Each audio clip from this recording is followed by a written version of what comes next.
નમસ્કાર વિદ્યાર્થી મિત્રો, પ્રકરણ 8 ચતુષ્કોણને આપણે આગળ વધારીએ છીએ. વિદ્યાર્થી મિત્રો, આગળના ભાગની અંદર ચતુષ્કોણની વ્યાખ્યા, વિકર્ણ, ચતુષ્કોણના અંગો, ચતુષ્કોણની સામસામેની બાજુઓ, ચતુષ્કોણના સામસામેના ખૂણાઓ, ચતુષ્કોણની ક્રમિક બાજુઓ અને ક્રમિક ખૂણાઓની આપણે સમજૂતી આપી. એ ઉપરાંત વિદ્યાર્થી મિત્રો એક અગત્યનું પરિણામ છે, એ પણ આપણે ચકાઈશું વિદ્યાર્થી મિત્રો, જે તમને સાબિત પણ કરાયું હતું વિદ્યાર્થી મિત્રો, કે ચતુષ્કોણના ચારે ચાર ખૂણાના માપનો સરવાળો 360 અંશ હોય છે. વિદ્યાર્થી મિત્રો, હવે થોડીક આપણે વ્યાખ્યા જોવાની છે. વિદ્યાર્થી મિત્રો, અમુક વ્યાખ્યાઓ છે એની આપણે જરૂર છે, તો એ વ્યાખ્યાઓ જોઈએ. તો સૌથી પહેલી વ્યાખ્યા છે સમલંબ ચતુષ્કોણ. વ્યાખ્યા નામ લખું છું અહીંયા, સમલંબ ચતુષ્કોણ. વિદ્યાર્થી મિત્રો, સમલંબ ચતુષ્કોણ કોને કહેવાય? સમલંબ ચતુષ્કોણ એટલે શું? આપણે અહીંયા બહિર્મુખ ચતુષ્કોણની આપણે વાત કરવાની છે વિદ્યાર્થી મિત્રો. તો જો કોઈ ચતુષ્કોણની, બરાબર સાંભળજો, સામસામેની બાજુની જોડ પૈકી, આપણે ખબર છે સામસામેની કેટલી બાજુઓ હોય? બે જોડ હશે. તો સામસામેની બાજુની જોડ પૈકી એક જ જોડ સમાંતર હોય એવા ચતુષ્કોણને સમલંબ ચતુષ્કોણ કહે છે. એક સરસ મજાની આકૃતિ દોરું છું વિદ્યાર્થી મિત્રો. અહીં જુઓ કે અહીંયા હું કોઈ એક ચતુષ્કોણ ABCD દોરું છું, બરોબર? જુઓ, આ ચતુષ્કોણ A B C અને D. વિદ્યાર્થી મિત્રો, સામસામેની બાજુઓની બે જોડ છે, બરાબર? જોડો સામસામેની બાજુઓ તો કે AB છે, એની સામેની બાજુ CD છે. આ પહેલી જોડ, એટલે કે એક લાઈનથી દર્શાવું છું. AD એની સામેની બાજુ BC, આ બીજી જોડ છે. તો આ સામસામેની બાજુઓની વિદ્યાર્થી મિત્રો બે જોડ છે, જોઈ શકાય છે આકૃતિની અંદર. તો એની અંદર AB અને CD જોડ એવી છે, AB અને CD આ જોડ એવી છે કે જે સમાંતર છે. સમાંતર એટલે કે રેલવેના પાટાની જેમ. અહીં જોઈ શકાય છે કે AB અને CD આ બંને એકબીજાને સમાંતર છે. તો આ ચતુષ્કોણની જે આપણે આકૃતિ દોરેલી છે, એ આકૃતિમાં સામસામેની બાજુઓની જોડ પૈકી એક જોડ સમાંતર છે. જો એક જોડ, એક અને માત્ર એક જોડ સમાંતર હોય તો એવા ચતુષ્કોણને સમલંબ ચતુષ્કોણ કહી શકાય. વિદ્યાર્થી મિત્રો, વ્યાખ્યા લખવી પડશે. તો ચાલો એની વ્યાખ્યા લખી નાખીએ છીએ. તો વ્યાખ્યા હું નીચે લખી નાખું છું વિદ્યાર્થી મિત્રો. જો કોઈ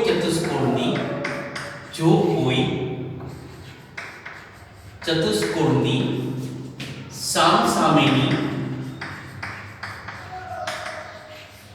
બાજુઓની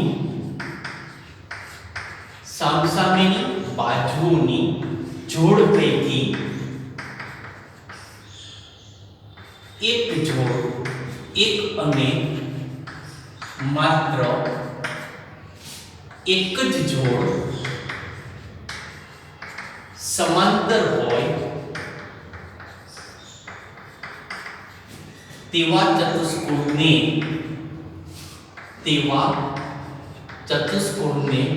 સમલંબ ચતુષ્કોણ કહે છે. વિદ્યાર્થી મિત્રો, નોટની અંદર આ લખવાનું છે, બરાબર? જો કોઈ ચતુષ્કોણની સામસામેની બાજુઓની જોડ પૈકી એક અને માત્ર એક જ જોડ સમાંતર હોય એવા ચતુષ્કોણને સમલંબ ચતુષ્કોણ કહે છે.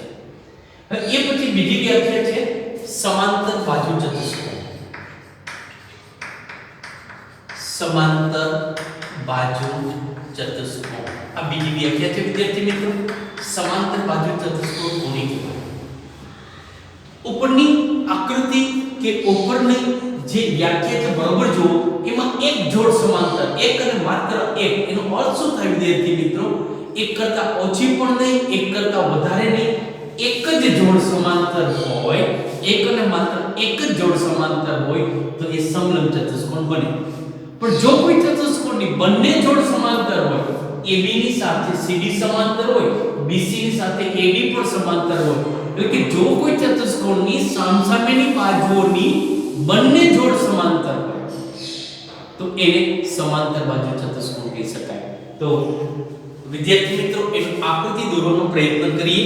અહીં જો અહીંયા હું એક આકૃતિ દોરું છું વિદ્યાર્થી મિત્રો. નામ આપું છું ચતુષ્કોણ ABC અને D. તો જોઈ શકાય છે કે આ AB છે અને CD એ સામસામેની બાજુની જોડ છે ને, AB અને CD.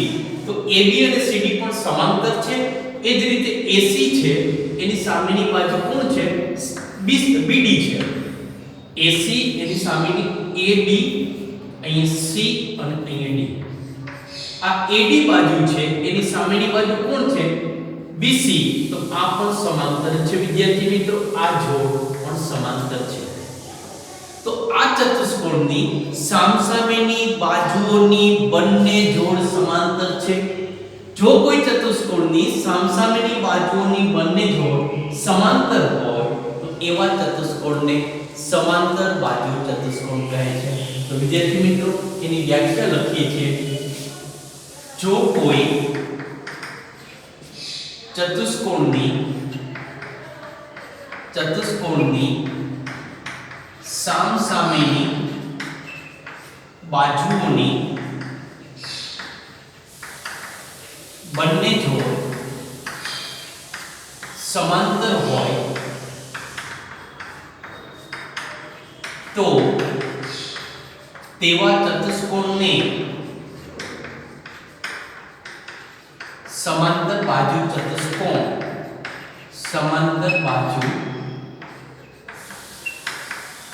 ચતુષ્કોણ કહે છે. વિદ્યાર્થી મિત્રો વ્યાખ્યા એટલા માટે લખતો જાઉં છું કે તમારે આ વ્યાખ્યા નોટની અંદર લખવાની છે. આ વ્યાખ્યા છે એ તમારે નોટની અંદર લખવાની છે, પાકી કરવાની છે. 1 માર્કની અંદર આ વ્યાખ્યા પૂછી શકાય. ત્રીજી વ્યાખ્યા લંબચોરસ. વિદ્યાર્થી મિત્રો લંબચોરસ કોને કહેવાય? બધાને ખબર છે. હવે જો અહીંયા આ સમાંતર બાજુ ચતુષ્કોણ છે, સામસામેની બાજુ સમાંતર છે. હવે જો આ ચારે ચાર ખૂણા કાટખૂણા હોય તો કે એક ખૂણો કાટખૂણો થાય ને એટલે ઓટોમેટિક ચારે ચાર ખૂણા કાટખૂણા થઈ જ જાય. સમાંતર બાજુ ચતુષ્કોણમાં એક ખૂણો કાટખૂણો હોય એની રીતે ચારે ચાર ખૂણા કાટખૂણા થઈ જ જશે. એની ચર્ચા પછી કરશું. તો કે જો કોઈ સમાંતર બાજુ ચતુષ્કોણ હોય એના ચારે ચાર ખૂણા કાટખૂણા હોય ને તો એ લંબચોરસ બની જાય. અહીંયા જો અહીંયા આકૃતિ દોરું છું પહેલા. વિદ્યાર્થી મિત્રો અહીંયા નામ આપીએ છીએ કે આ કોઈ ચતુષ્કોણ અત્યારે આપણને ખબર નથી એટલે આ ચતુષ્કોણ ABCD. હવે અહીં જોઈ શકાય છે કે AB અને CD સમાંતર છે, AD અને BC છે એ પણ સમાંતર જ છે. એટલે કે સમાંતર બાજુ ચતુષ્કોણ તો થઈ જ ગયો છે. હવે જો આ સમાંતર બાજુ ચતુષ્કોણના ચારે ચાર ખૂણા કાટખૂણા હોય, આ સમાંતર બાજુ ચતુષ્કોણના ચારે ચાર ખૂણા કાટખૂણા હોય તો એ લંબચોરસ બની જશે. તો હવે વ્યાખ્યા લખીએ. જો કોઈ સમાંતર બાજુ ચતુષ્કોણના ચારે ખૂણા કાટખૂણા હોય તો તેને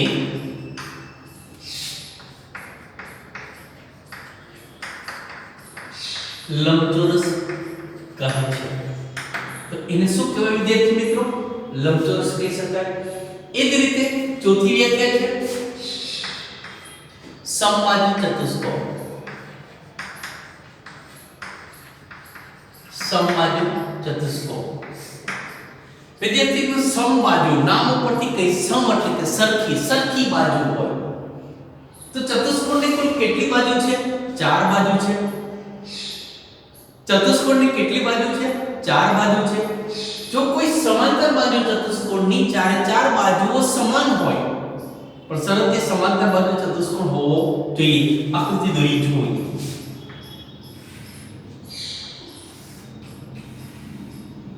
આ કોઈ એક ચતુષ્કોણ ABCD છે. પેલા ABC અને D. અહીં જોઈ શકાય છે કે AB છે એ CD ને સમાંતર છે, BC છે એ AD ને સમાંતર છે. એટલે કે ABCD એ સમાંતર બાજુ ચતુષ્કોણ તો છે. હવે અહીંયા માપ જોઈએ આપણે કે AB નું માપ છે એટલું જ BC નું માપ છે, એટલું જ CD નું માપ છે, એટલું જ AD નું માપ છે. જો કોઈ સમાંતર બાજુ ચતુષ્કોણ આપેલો હોય, જો કોઈ સમાંતર બાજુ ચતુષ્કોણ તમને આપેલો હોય, તો આ સમાંતર બાજુ ચતુષ્કોણની ચાર બાજુઓ જ સરખી હોય, ચાર બાજુના માપ કેવા હોય? સમાન હોય, તો એ સમબાજુ ચતુષ્કોણ બનશે. તો વ્યાખ્યા લખીએ છીએ કે જો કોઈ સમાંતર બાજુ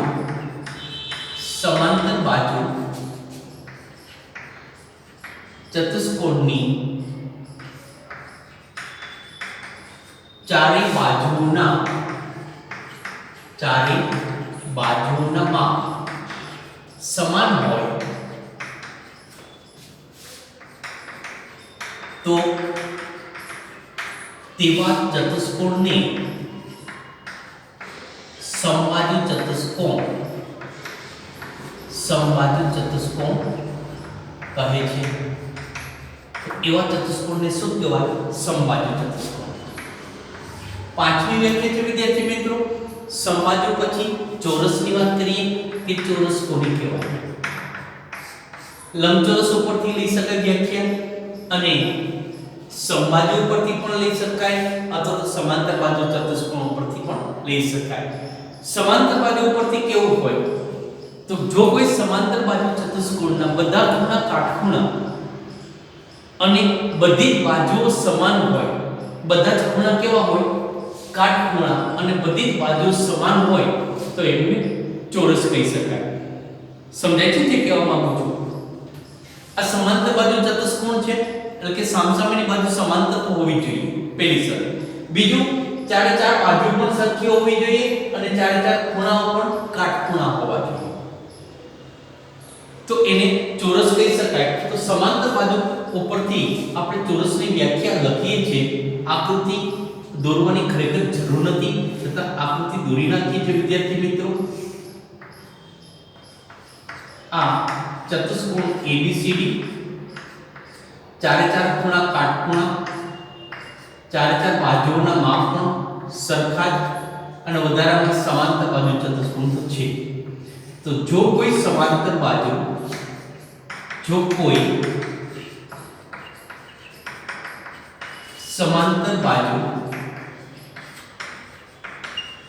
ચતુષ્કોણની બધી જ બાજુઓ સમાન અને બધા જ ખૂણા કાટખૂણા હોય, તો તેને ચોરસ કહે છે. વિદ્યાર્થી મિત્રો, ચોરસની વ્યાખ્યા આ રીતે આપી છે. સમાંતર બાજુનો ઉપયોગ કરીને સમાંતર બાજુ ચતુષ્કોણને બધી જ બાજુ સરખી હોય, બધા ખૂણા કાટખૂણા હોય, તો એ ચોરસ બની જશે. લંબચોરસ ઉપરથી કેવું હોય? તો લંબચોરસમાં ચારે ખૂણા કાટખૂણા છે, જો અને ચારે બાજુ લંબચોરસની ચારે બાજુ સમાન હોય તો પણ ચોરસ થઈ જાય. સમબાજુ ઉપરથી કેવું હોય? તો સમબાજુ ચતુષ્કોણની બધા જ ખૂણા કાટખૂણા બની જાય તો પણ એ ચોરસ બની જાય. તો આવા પ્રશ્નો છે વિદ્યાર્થી મિત્રો, ટૂંકા પ્રશ્નમાં પણ પૂછી શકાય કે જો લંબચોરસની બધી જ બાજુઓ સમાન હોય તો તે ખાલી જગ્યા બની જાય. હવે લંબચોરસ છે એટલે ચારે ખૂણા કાટખૂણાને સામસામેની બાજુ સમાંતર તો હશે. હવે ચારે બાજુઓ છે એના માપ જો સરખા થઈ જતા હોય તો એ શું બની જાય? ચોરસ બની જાય. એ જ રીતે સમબાજુ ચતુષ્કોણ કોને કહેવાય? ચારે બાજુ સરખી છે. હવે આ સમબાજુ ચતુષ્કોણના ચારે ખૂણા કાટખૂણા જ બની જતા હોય તો આ સમાન છે તો શરત છે જ સમબાજુમાં, વધારામાં ચારે ચાર ખૂણા કાટખૂણા બની જાય વિદ્યાર્થી મિત્રો, તો એ શું બની જશે? ચોરસ બની જશે. આના ઉપરથી કહી શકાય કે પ્રત્યેક લંબચોરસ છે ને એ સમાંતર બાજુ ચતુષ્કોણ તો હોય, પ્રત્યેક સમબાજુ ચતુષ્કોણ છે એ પણ સમાંતર તો હોય, અને પ્રત્યેક ચોરસ છે એ પણ સમાંતર બાજુ ચતુષ્કોણ હોય અને હોય. પણ એ કરતા ઉલટું કે બધા જ સમાંતર બાજુ ચતુષ્કોણ લંબચોરસ ન હોય, બધા જ સમાંતર બાજુ ચતુષ્કોણ સમબાજુ ન હોય, બધા જ સમાંતર બાજુ ચતુષ્કોણ એ ચોરસ ન હોઈ શકે. ક્યારે હોઈ શકે? તો કે આ શરતનું પાલન થાય તો. જો સમાંતર બાજુ ચતુષ્કોણના બધા ખૂણા કાટખૂણા હોય તો જે લંબચોરસ બને, સમાંતર બાજુ ચતુષ્કોણની બધી બાજુ સમાન હોય તો જ એ સમબાજુ ચતુષ્કોણ બને, સમાંતર બાજુ ચતુષ્કોણના બધા ખૂણા કાટખૂણા અને બધી બાજુ સરખી હોય તો જ એ ચોરસ બને છે. એ જ રીતે પ્રત્યેક લંબચોરસ છે એને ચોરસ ન કહી શકાય, પણ પ્રત્યેક ચોરસ છે એને લંબચોરસ કહી શકાય. પ્રત્યેક સમબાજુ ચતુષ્કોણ છે એને ચોરસ ન કહી શકાય, પરંતુ પ્રત્યેક ચોરસ છે એને સમબાજુ ચતુષ્કોણ કહી શકાય છે. તો વિદ્યાર્થી મિત્રો, ખરા ખોટા વિધાનની અંદર આવો પ્રશ્ન આવી શકે, પણ આની કમ્પેરિઝન સમલંબ ચતુષ્કોણની કમ્પેરિઝન અન્ય કોઈ સાથે થતી નથી વિદ્યાર્થી મિત્રો. કારણ કે સમલંબ ચતુષ્કોણમાં એક અને માત્ર એક જ જોડ સમાંતર હોય છે, બાકીની બીજી, ત્રીજી, ચોથી અને પાંચમી વ્યાખ્યા આપેલી છે વિદ્યાર્થી મિત્રો, એની અંદર બંને જોડ સમાંતર હોવી જ જોઈએ છે. કારણ કે આ સમાંતર ચતુષ્કોણ બંને જોડ સમાંતર, અહીંયા લંબચોરસ એમાં આપણે ઉપયોગ કર્યો છે સમાંતર બાજુ ચતુષ્કોણની વ્યાખ્યાનો જ ઉપયોગ કરેલો છે. અહીંયા પણ એમ જ સમબાજુ ચતુષ્કોણની વ્યાખ્યામાં પણ આપણે સમાંતર બાજુ ચતુષ્કોણનો જ ઉપયોગ કરેલો છે, અને ચોરસની વ્યાખ્યામાં પણ આપણે સમાંતર બાજુ ચતુષ્કોણનો જ ઉપયોગ કરેલો છે. એટલે કે આ ચારની કમ્પેરિઝન થઈ શકશે એકબીજા વચ્ચે, પણ સમલંબ ચતુષ્કોણ છે વિદ્યાર્થી મિત્રો એની કમ્પેરિઝન અન્ય કોઈ સાથે થઈ શકે નહીં. તો અહીંયા આ પાંચ વ્યાખ્યા છે, હજી એક વ્યાખ્યા બાકી છે, પતંગાકાર ચતુષ્કોણ. તો છઠ્ઠી વ્યાખ્યા છે વિદ્યાર્થી મિત્રો, જો બરોબર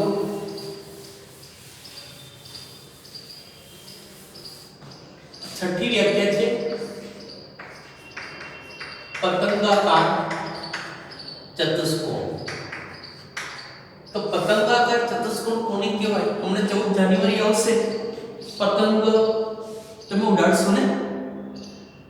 ના તો નહીં પડે ને. હા, તો એવો ચતુષ્કોણ કોને કહી શકાય? અહીં પતંગ પેલા એ શેપ દોરવાનો પ્રયત્ન કરો છો વિદ્યાર્થી મિત્રો.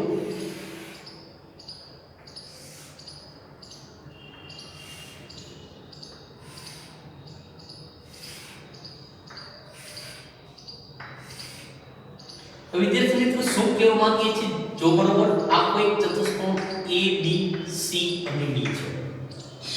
જો કોઈ ચતુષ્કોણમાં પાસેની બાજુઓની બંને જોડ, અહીંયા આ AB છે એની પાસેની બાજુ છે, આ AB એની પાસેની બાજુ AD, તો અહીં જોઈ શકાય છે AD નું માપ છે એટલું જ AB નું માપ છે.